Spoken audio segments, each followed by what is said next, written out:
A esta imagen podría asemejarse en el futuro un avatar médico basado en sus genes, estructura corporal y problemas de salud. Algo así como su doble computarizado, capaz de reproducir en 3 dimensiones su anatomía y moléculas. Es un proyecto piloto que llevan a cabo varios laboratorios, uno de ellos en el Hospital Universitario de Ginebra. Donc l'avatar médical serait fait à partir des images, de scanners, de radios, etc. Donc il ressemblerait au patient.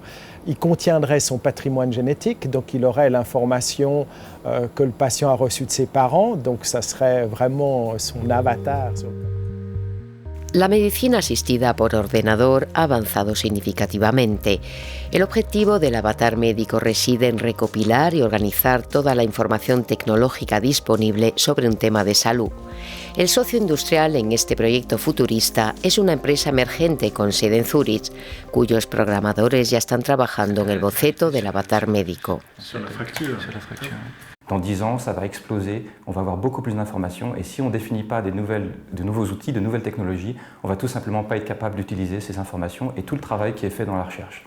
En el futuro, la medicina personalizada nos permitirá quizás analizar modelos computarizados para entender y tratar problemas médicos con más éxito. On traiterait d'abord virtuellement le patient pour voir les effets secondaires et ensuite, en fonction de la réaction du modèle, pouvoir mieux sélectionner la meilleure thérapie possible pour le patient avec le moins d'effets secondaires possible.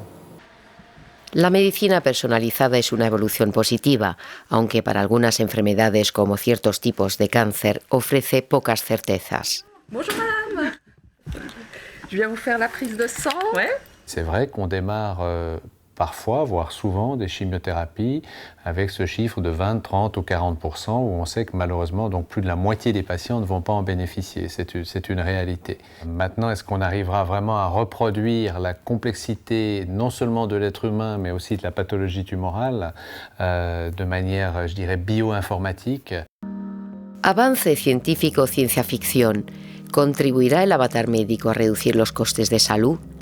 Es el quid de la cuestión que tratan de resolver hoy los científicos.